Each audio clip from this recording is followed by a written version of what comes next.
Hello, everyone. Welcome to World Review, our weekly look at the news from around the world. I'm Carla Anne Robbins, co-host of the World Next Week podcast from the Council on Foreign Relations, and a professor at Brew College's Marx School, sitting in for the redoubtable Ivo Daalder. Today, we're going to be looking at German Chancellor Olaf Scholz meeting at the White House with Joe Biden. Will it go more than an hour? Spiraling anti-government protests in Israel, and how the Ukraine war is changing how Europeans look at Europe. Here with us to discuss all of this is from Brussels, Caroline de Gruyter. I know I haven't pronounced that correctly, but she gave me permission. A Europe correspondent and columnist for the Dutch newspaper NRC Handelsblad and a columnist for Foreign Policy magazine. Caroline, it's great to meet you. Very nice to meet you too. Great. From Munich, Stefan Kornelius, political editor of Süddeutsche Zeitung. Stefan, great to see you again. Hello, Bob. And from Connecticut, and usually New York, usually sitting a few blocks away from me, Bobby Ghosh, columnist at Bloomberg Opinion. Thank you all for coming on. So, Stefan, let's start with you. So this is the Chancellor's second White House visit. He came to D.C. soon after he was elected and just before the invasion of Ukraine began. And at the time, there were really serious questions, at least here, about how reliable an ally Germany would be and Schultz would be if the Russian tanks crossed the border. Since then, Schultz has defied the skeptics, even if the Americans look at it as that it has really taken some serious arm twisting. So how do you think these leaders see each other, and what do you expect them to be talking about in private today? I understand he's coming without German press and with a lot of questions in Berlin about this agenda. Right, he's coming in with a plane load of nobody. I mean, this is just him and his foreign policy advisor, probably his spokesperson. This is it, and his security detail. So empty plane, or 1 or 2 hours with the president, and lots of things to talk about. But the overall impression of each other, I think, must be very good. Scholz is a social democrat, and we all remember the previous social democrat who governed Germany, Gerhard Schröder, and he ended up with Gazprom. So he wasn't that a reliable ally. He was actually trying to break up the Western alliance. So Scholz is a totally reliable ally, and he performed pretty well in that year. Some would say that only a social democrat would have been able to pull things around in such a quick pace. Now we can look at the details and we'll talk about it, and there's a lot to criticize, but the overall direction is okay. So Scholz promised the additional 100 billion euros for the German defense budget. He promises to increase the annual budget up to the ominous 2.2% NATO goal. And it took him almost a year to get rid of his defense minister and to replace her with a proper replacement who now actually takes charge and implements what is being decided. Joe Biden is a totally necessary backup for him. He needs Joe Biden to basically justify what he does here in Germany and to point to this staunch ally and the close relationship, basically telling the German public, we are in a big network of countries. We are basically well kept here and we are safe. This is something the German public and the German psyche probably fears most, to be isolated, to be pointed out by the Russians, and probably even to be targeted. And there's a lot of pacifism in this country still. There's a lot of sympathy with Russia. We just saw a major demonstration last weekend in Berlin with almost 15,000 pro-Russian sympathizers, or basically pro-peace sympathizers, saying, well, Ukraine should give up that fight. So in the end, Scholz needs Biden, and Biden needs Scholz as well, because Germany is the largest single European donor for the Ukrainian purposes in terms of money and also military. UK is pretty good as well, but in terms of overall figures, I think it's Germany leading now. Germany is totally necessary in terms of supply routes, in terms of procurement. We're talking tanks, we're talking ammunition. So the country is needed. Are they fulfilling the expectations from the Americans? Definitely not. We saw the fallout over the tanks. We saw various other fallouts, and definitely the American side is annoyed by Scholz basically hiding behind Biden. And this is how they see it, that Biden gives Scholz cover, and Scholz is not taking the necessary lead everyone would expect him to do. He's the German Chancellor, so he should take more risk, he should step out, he should form European alliances on various weapon systems, but he is not. And this is what increasingly annoys the American side. It is being actually articulated. We saw that last week when the National Security Advisor and the National Security Advisor reprimanded Scholz for the Germans for not being for Jake Sullivan for not really stepping up to the plate on the Leffert issue. But in the end, if you add up things, I think both sides know that they can count on each other and then need each other. Today's trip is meant to basically map out what is happening over the next months. Both sides have seen the war unfolding in at least three phases until now. First, we saw the invasion, then we saw them fighting back. It was played out on the artillery field, on air defense, and now it's a very stable, sort of a line which has stabilized, a war which has stabilized or which has frozen almost, even though it's very aggressively led. But the next phase should be one which leads at least to an opening, which could offer ideas for political solutions. And this is exactly what they talk about. They want to map out roads which can be taken, let's say, May, June, when the spring offensives have taken their hold, and probably Ukraine can claim more successes and more gains of lost territory. And this is where both sides have plenty of reason to step up to the plate and demand for something.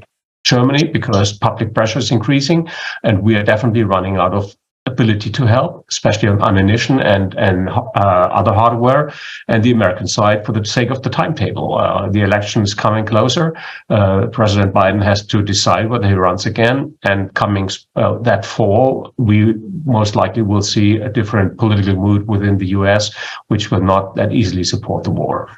So this is probably the line out they face today. They only have probably an hour or 1.5 to exchange their views, but there's a lot of expectation that they come up with a political strategy how to get that war off our plates by the summer.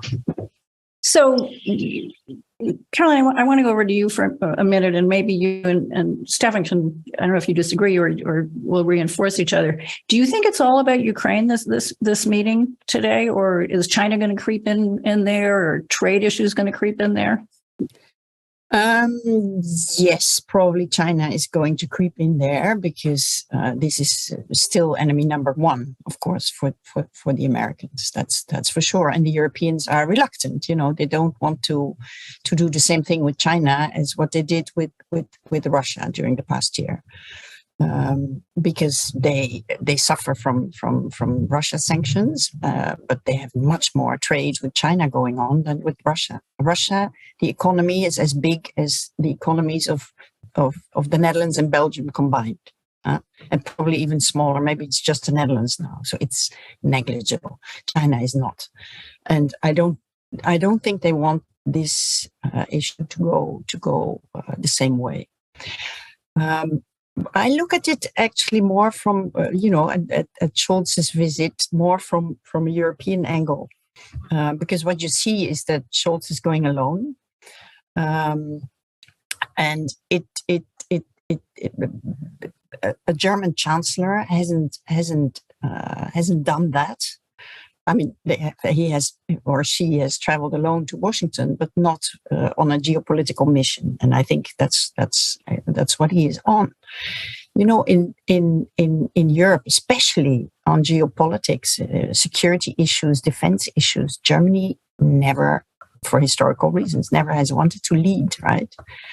And or maybe it always preferred to lead from behind. And so Germany was always in Europe sort of the economic powerhouse, and it gladly played that role. Wandel durch Handel, they called it. trade, not war. And they always left more strategic military issues and geopolitics to France. And France was happy with doing that because economically France has been lagging behind. And this was some kind of a balance, a division of labor that both were more or less content with. But now all of a sudden this balance is upset in Europe. And so this is how I look at Scholz's visit as well, because Germany has two headaches now. First, this economic growth model is in danger. Is maybe a big word, but it's challenged because of the war in Ukraine and the sanctions, and also there's this sudden huge military and security exposure on Europe's eastern flank. And Germany is closer to Russia than France is. And moreover, it's NATO that keeps Europe safe. That we've seen that over the past year, and it's not France. So what you see is that I think Germany suddenly realizes that France is not Europe's security provider, but the US is. And Scholz is seeking cover. He's buying weapons in the US. He does the tank deal for Ukraine with the US. He's organizing this protective shield over Eastern Europe without France at all. And I think for the first time since the Second World War, I don't want to sound dramatic, Germany is trying to do geopolitics, and this throws France off balance. It's not used to Germany taking these kinds of initiatives, and it doesn't know where it stands at the moment. Is France now rejected? Which place will it get in Europe's security structure? It happened before, of course, when the Berlin Wall fell, a big geopolitical shock that upset Franco-German relations. And then they responded, this pulled them apart. And so they responded by doing more things, European things together. They set up the euro and the Schengen zone. And some are saying that more Europe will be the answer now again, maybe a defense union in the framework of NATO, of course, or an energy union or something. But there's a big question mark suddenly hanging over Europe. And that's what Scholz's visit makes me think of, actually. So, we Americans seem to be obsessed with China. So I'm going to push a little bit more on the China. And Stefan, I want to ask you really quickly, and then I want to go to Bobby because I want to talk about the hearings this week. Stefan, Secretary of State Blinken has warned that the Chinese are getting ready to are thinking about providing weapons. And do the Germans believe it? Have they been shown the intel? Do you think that Schultz is going to walk into the Oval Office and say, show me the intel? Because if not, I'm going to lose a lot of money here if you push me on sanctions. Yeah, you're totally right. I mean, this is a question of belief and a question of how much the US wants Germany to be or Europe to be on that anti-China side now. And obviously, there is a strong warning now out to Beijing not to meddle too much into the Ukrainian business, because this war is to be wound down, not to be inflamed furthermore. The Germans are between a rock and a hard place on this with the industrial exposure given and the kind of Chinese investment here. There's a lot of intertwining, but we do see a decoupling moment happening already. German medium-sized industries putting out of China. The big ones are not. BASF, BMW, all the big one car industries, they're still thinking this is the future. But honestly, it is not. And you do see already the government signaling in that direction. So we do see tectonic shifts in the economic closeness to China occurring already. But I would not expect Scholz siding with Biden on a sheer military threat scenario as well. Germany doesn't see a role for itself in the Pacific, and so it's a question of political siding, of verbalizing it, of confronting China, and I think there's a lot to be done there. But then again, to me, big surprise, you had the Munich Security Conference 2 weeks ago. We saw the Chinese intelligence chief, the military intelligence chief, showing up alongside the Western partner. So you have a lot of communication also going via China. Scholz was in Beijing. He claims to have gotten Xi to denounce the Russian nuclear threat and basically made Russia understand that any use of a tactical weapon would be would have huge consequences. So that's his part of the show. But honestly, the show moves on, and we're all deeply interested in what Blinken basically has to show for proof. So, Bobby, I know you want to move on to talking about Israel, but I want to ask you, are Americans getting over Ukraine and moving on to China? I mean, we had these primetime hearings this week, complete with video. We have a whole new thing since the January 6th hearing, which is there's a certain entertainment component to to hearings now. Are Americans moving on? We've got, Ron DeSantis of Florida, and we've got Trump, of course, moving past Ukraine. Is it all about China here now, or is there is Ukraine still an important issue for Americans? Well, I have to say I'm surprised by the fact that Ukraine is still in the sort of on the radar of quite a lot of Americans. That at least the polling suggests that. Yes, it's not as front and center as it was a year ago. How can it possibly be? It's a war taking place far away, without any American blood and not a lot of American treasure exposed. So, given that, I'm really quite pleasantly surprised that people still talk about Ukraine, that it's still in the public square being discussed. Case in point here, the four of us. But I think the Biden administration will be keenly aware that things can only go downhill from here, especially with the election cycle sort of beginning to get to sort of third gear.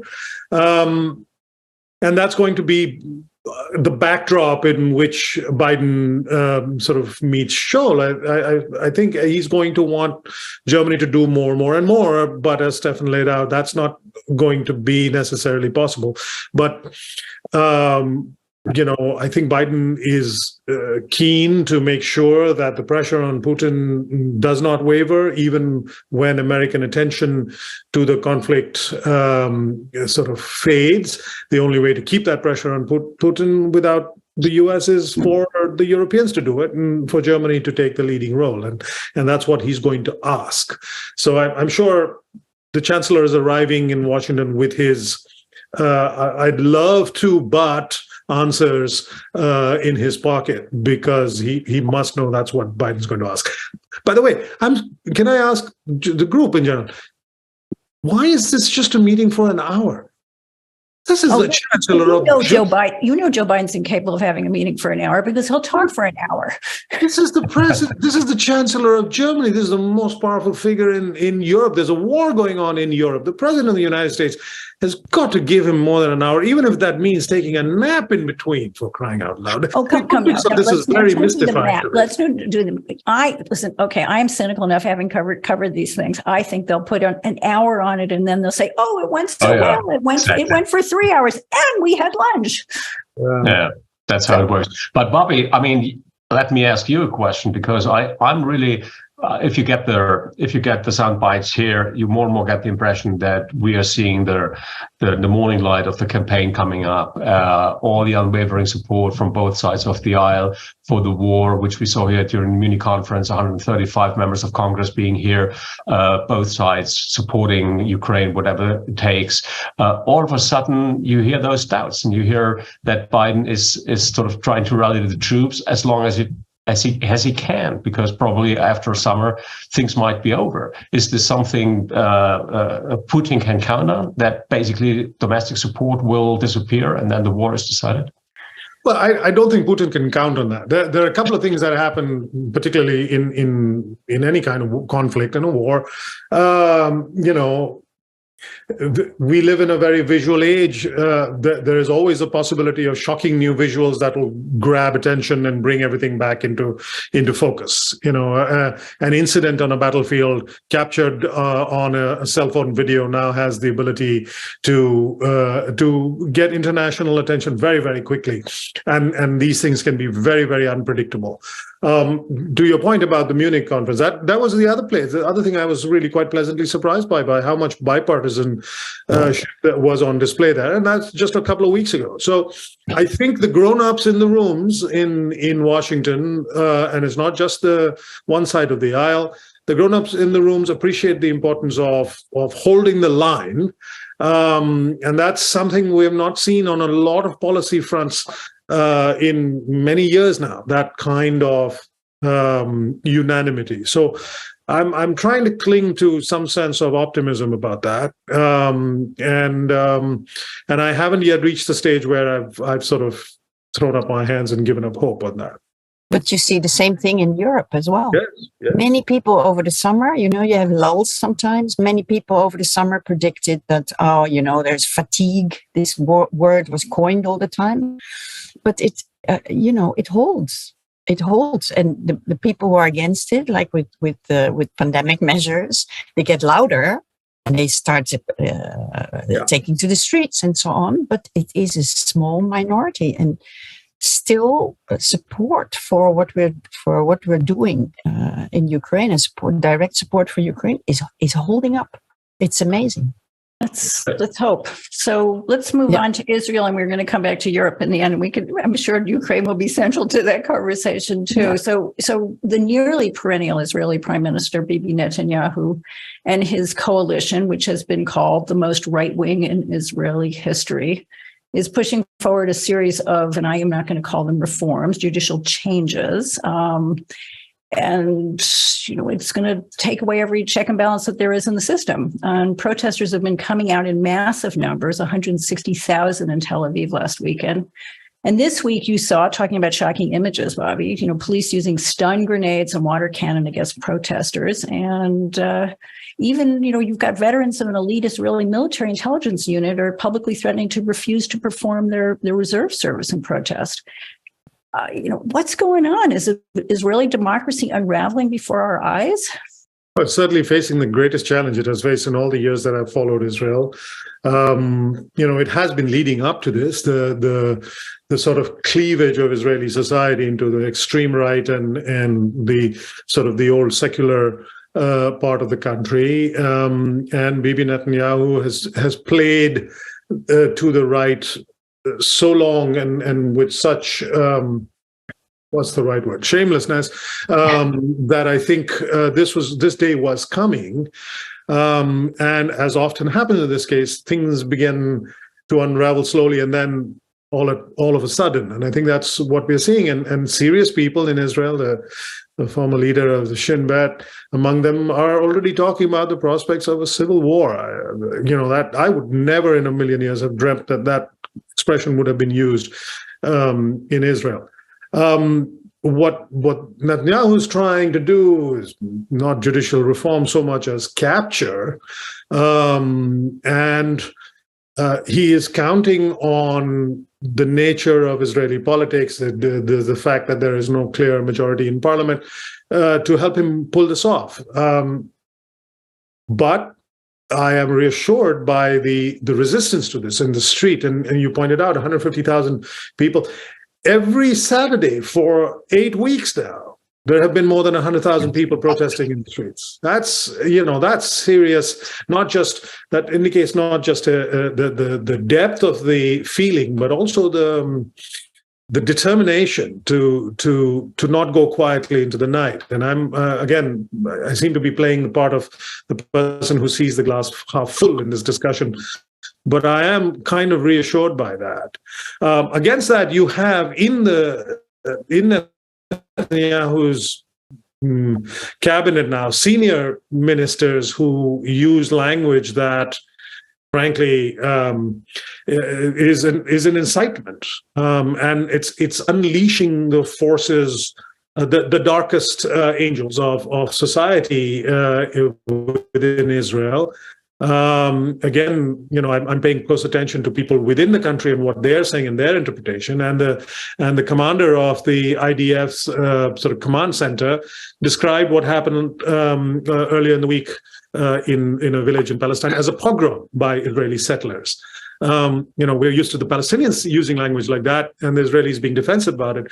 But when a top IDF commander uses that kind of language, and we know that things are going very, very badly and very, very fast. So you're talking about, 2 Israeli settlers were killed and then a whole hundreds of settlers went on a rampage, yes, and destroyed homes, killed at least one Palestinian, harmed many, burned cars. And this is, as we were saying earlier, the visual age, there are videos of this. And this is an escalation. This is a big, big escalation from the previous conflicts between settlers and Palestinians.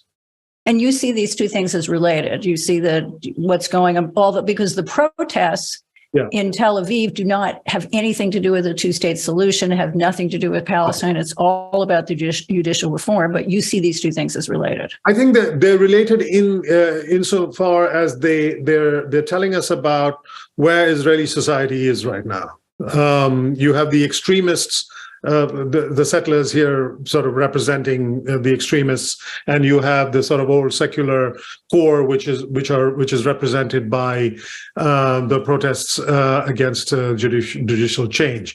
So yes, they may not be directly related, but they give us, taken together, they give us an insight into where Israeli society is right now.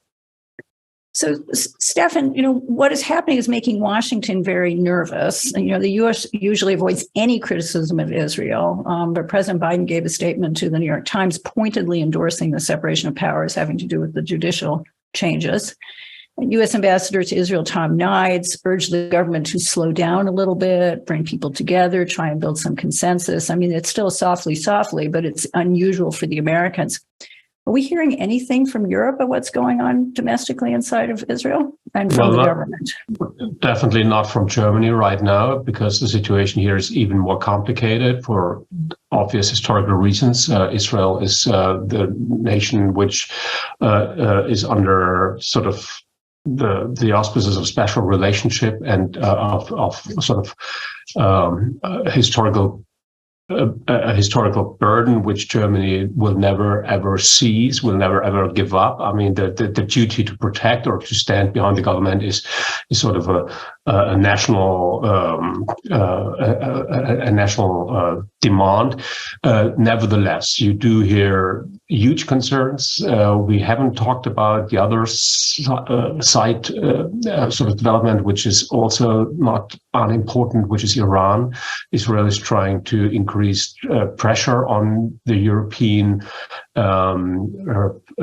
signatories of the nuclear deal, just to increase pressure, to side with them, basically to ally in case for military action might be needed.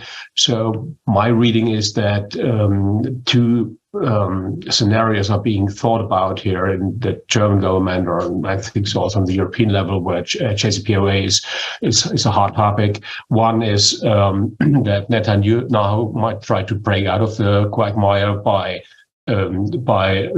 striking Iran and basically distracting from the domestic scene and demanding unwavering support for that. The other one is that Netanyahu, under the pressure which he now increasingly gets, and I'm pretty sure there's also some quiet communication being offered to him, the number two, the German Foreign Office, who was in Israel just last week, and he used to be the ambassador there, so he makes his voice heard, and he's known for his openness with Israel. So that under that pressure, and also the economic pressure, this whole thing has a huge toll on the Israel economy, which depends on the openness of the country, that Netanyahu pulls the line and basically calls for new election, makes the coalition break apart, gets rid of the extremists, and then we're in the next circle of trying to find an Israeli government. It won't show us the way out, but it might give us some breathing time. Of course, that assumes that the reforms that he's pushing have nothing to do with his desire to control the Supreme Court to avoid prosecution himself. to get out of his own prosecution. But so, Caroline, how is there's a strong, obviously, support for the Palestinians in Europe, but a great resistance from the governments about taking their case to the International Court of Justice and to the ICC. Can you see that changing now that so many questions are being raised about, the future of Israel's democracy? It used to be, as bad as things are, it's the only democracy in the region, or is it too soon to see that shift? I don't really know where this is going. I don't think there's a big support for the Palestinians. I think people are starting to understand in Europe that the two-state solution is completely dead. I mean, what I've lived in the Palestinian authorities or Palestine or whatever you call it. I mean, it's like a cheese full of holes, and the holes are getting bigger, and the cheese is getting eaten by the settlements. I lived there in the 1990s, and I mean, nothing much has changed except that now the gloves are coming off, and that since Yasser Arafat took the wrong. Supported the wrong, betted on the wrong horse in the Gulf War. The Gulf states are not financing the Palestinians anymore. So they're powerless, and it's a hopeless situation. I think, this at this time, and it's Netanyahu all over again. When I lived there in the 1990s, Netanyahu was prime minister already. New coalitions. He's willing to govern with the far right. Then you get these things, and so they can explode both in Israel and with the Palestinians. The Iran story is also as old as can be. It's a repetition of nothing is ever solved in the Middle East, and so that's when you get. And there's potentially a new trigger with the Iran story, which is that Russia, there are reports that Russia may be willing to sell the Iranians an S-400 missile defense system, which would make it that much harder for Israel to strike against any Iranian nuclear target. And Netanyahu might use that as an excuse to preempt such a thing. Yeah, but he's threatened so many times already with striking Iran. But there are limitations to what the Israelis can do by themselves. And, they're always the scenario, and I certainly in the end of the Obama administration, and both running into the first elections and then in the end, the fear that he would move and the Americans would have to make a decision about whether then to support him, to get dragged into it. One wonders whether whether that level of support would be there, or they'd have to. This may be a different game, but I don't know. You also see the polling and attitudes of American Jews. They're beginning to question that support, not a support for Israel, but really people are pretty freaked out by what's going on with him and what's going on with Israeli democracy. Before we move on to Europe, can we just go back to? I'm sorry, I'm behaving like the rest of the American public, but I want to go back to China and Europe just for one moment. Given Germany, I think that China is its number one individual trading partner, largest individual trading partner for a country. If the Americans, who have been very good using intelligence preemptively, which they did in the run-up to this war, to the Ukraine war, if they actually had persuasive intel, and I'm not saying they don't, but we just haven't seen anything yet, this could be really hard for Germany and for the rest of Europe, because it's one thing, it was terribly hard to wean themselves from Russia, but Russia basically produces one thing. How much of a discussion is there in Europe right now about the choices they would have to make and whether the coalition would hold together if the Americans said sanctions on China? Stefan, Caroline, Bobby? I think it would really it's a matter of proof. And from what I read, I definitely have no no deeper insight into the proof part, but from what I read, we are talking about Chinese weapons which seem to be delivered to Wagner groups outside of Russia.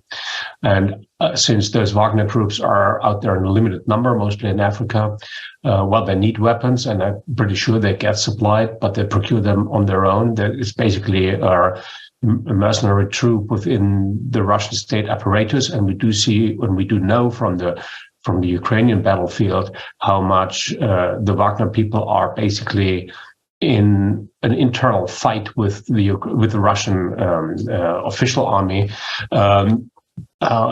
We really would have to look at the matters carefully. So if we talk about deliveries to those Wagner troops outside of Russia, I think it's a different matter than we talk about direct Chinese deliveries to the battlefield in Ukraine. Far worse than weapons are the overall trade figures and the way China is increasingly undermining the sanction regime, mostly in terms of high-tech stuff, and mostly chips.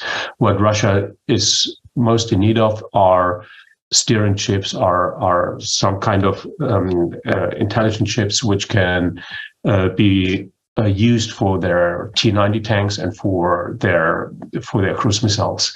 And we do see that the Russian missile supply is running low, that they're more and more retreating to the really ordinary shelling business and to their stocks from the 90s and even the Cold War. So if China changes the battle in Ukraine by giving Russia an upper hand militarily, that should be of our concern. And I think the case must have been made. But I guess as we sit here now, probably in 2 hours' time, Scholz will hear the details. And you're totally right that if Biden has a case to make, this is the moment he has to show him the details. So let's go into something more upbeat, I hope. Thank you for that. Caroline, you had a lovely piece in Foreign Policy this week in which you wrote that despite the strains of the Ukraine war, the conflict has changed the way Europeans think about the EU, and as you put it, that finally made Europe a home. Let me be the little skeptical journalist that I am. Is this different from the us against them sentiment of the Cold War, which didn't last very long once the Cold War was over with? Yeah, but I think it is a little bit because we're how shall I put it? I think at the moment, and you see this also in all kinds of polls that are being done, most Europeans, they're afraid. They're simply afraid, especially those living more towards the east. They're afraid that they will be attacked too, and that's what the Poles and the Baltics say. Look, we're next. This is our war, and even I would say increasingly this is felt in Western Europe too. And so what you see is that Euroscepticism, it still exists, of course, but it changes shape a bit. I would say it is. Europeans are, I think, still not very happy with the European Union and the way it functions, but they are much more happy to be in it because they expect different things from the EU. 72% say now that their country's membership of the European Union is beneficial. And this poll has been done for decades, and this is, the highest score since the early 2000s. So in 20 years, it's steadily gone up. And the people who say membership is not beneficial, that amount has steadily dropped in 20 years. So I think this is quite substantial. You see also that populist politicians who used to advocate exits from the EU all over Europe, populist parties, they are changing their tune, and they're not talking about exits anymore. Well, they've also seen the disaster called Brexit happening at their doorstep, of course. But especially now, in the 1990s, Europe was seen as a market, a place you could roam around in and enjoy freedoms and diversity and so on. And, people have roamed enough by now and they're afraid. So they ask for borders. They ask for protection. And they want Europe to become more like a nest. And there's even somebody at the University of Bern in Switzerland who studied this because he was thinking, hey, there's some kind of finally a European identity in the making. And he found indeed that people feel more European, and that it's not a rational process at all. It's emotion. It's purely intuitive.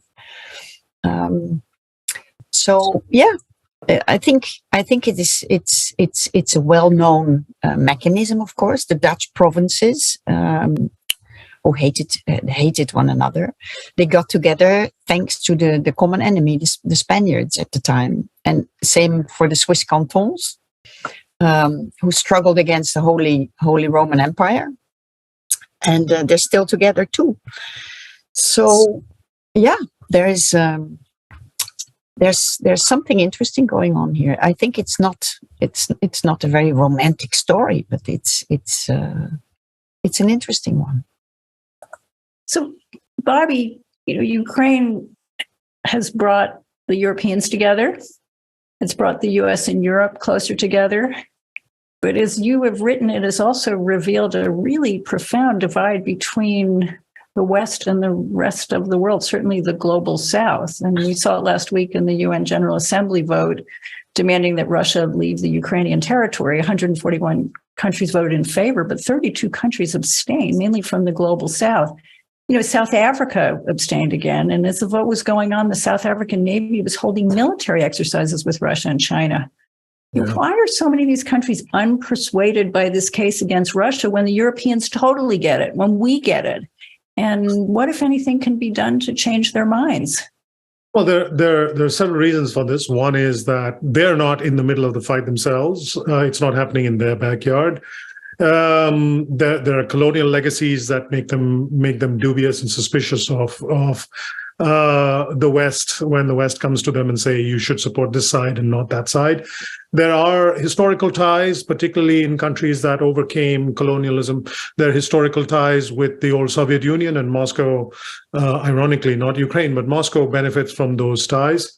There's corruption. Russia has been actively putting money in the pockets of politicians in much of the global South. There's blind opportunism. Look at India. Just cheap oil is and cheap weapons are an attraction. But one of the many reasons, I think, is that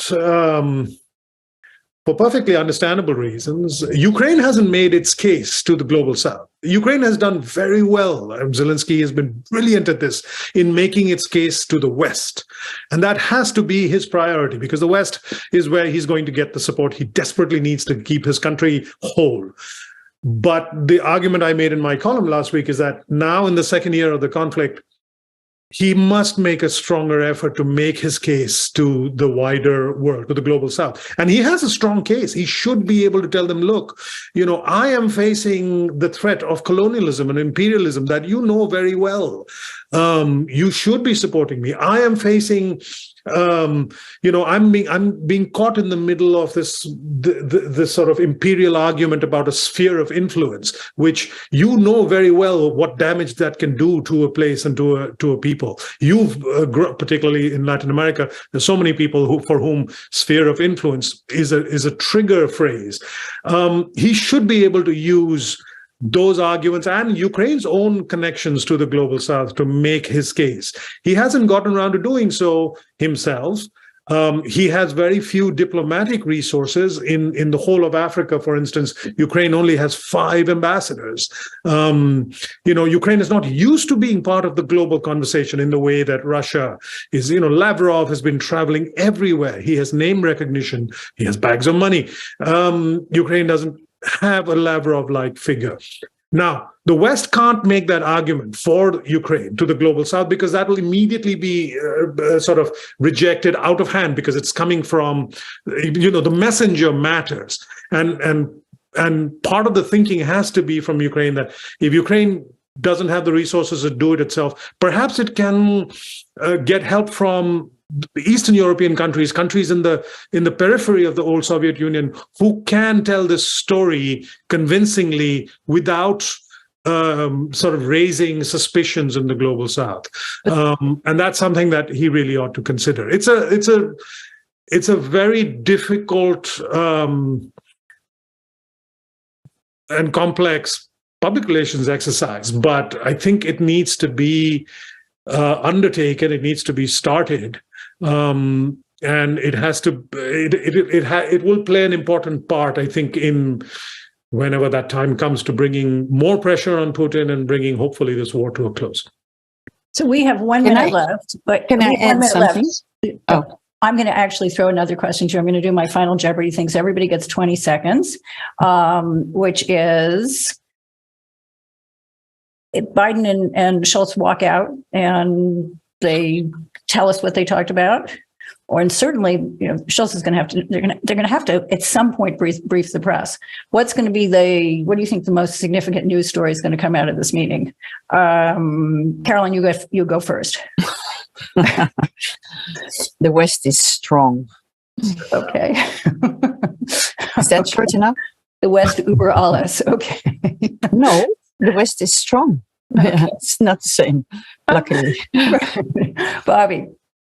I have to agree. I think that we'll get lots of platitudes. I think any specific details that they discuss will not be aired in public right now. There will be both sides will take a little while to unpack those things. But right now, it'll be the optics of unity against Putin. And Stefan, I'm asking you a different question. What's going to be the background or the real story? What's going to be the real story that they're going to give on the plane home? A specific proposal we'll hear offer it is more ammunition, a joint effort for more ammunition. This is something we're going to hear. And the real backstory is the plan for the end game, which we're not hearing about until it unfolds. That's been great. I wish we had more time. That's it for this week's edition of World Review. I want to thank Bobby Ghosh from Bloomberg Opinion, Stefan Kornelius from Süddeutsche Zeitung, and Caroline de Gruyter from NRC Handelsblad for a great conversation. I recommend everything that they all write. Evo will be back next week, and we hope you will be with us as well. Until then, be safe, and thank you guys. It was a great conversation. Bye. Thank you.